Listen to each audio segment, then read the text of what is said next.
Hello everyone, welcome back to MATLAB programming course.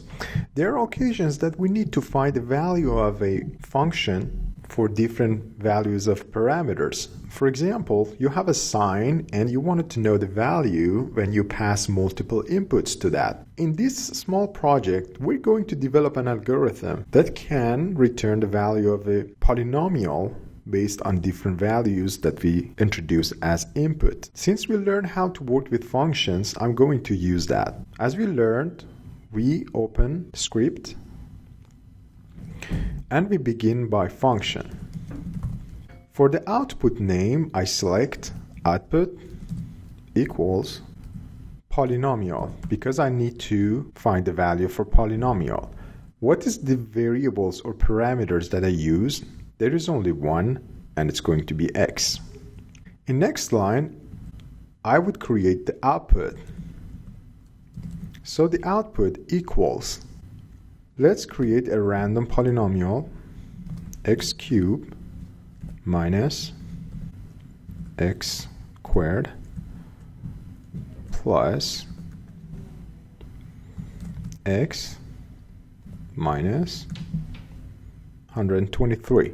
I just randomly created a polynomial. Please note that if you want to find the value of such a big polynomial, it's going to be very hard or time consuming. Therefore, this is one of the benefits of knowing MATLAB, that you can write a small script that can solve that for you. In next line, we end up our function. That's it. We created a small script, a small function that not only is able to calculate the value for x, but also you can pass any input to that for the desired results. Let's save our work. I choose the word poly and save it. That's it. Let's test our work.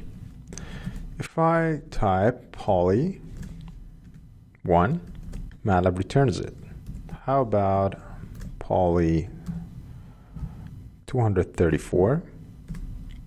As you see, calculating this by hand or even calculator is very time consuming and prone to mistakes. But with one line code, we could just do it easily using functions.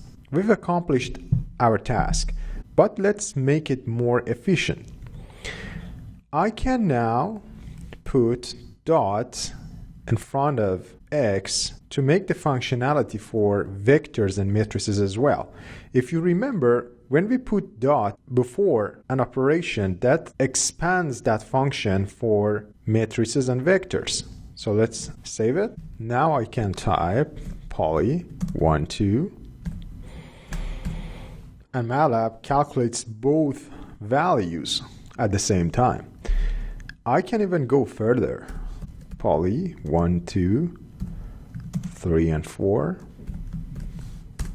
And as you see, MATLAB has no problem calculating all these data simultaneously. Thank you very much and see you in next video.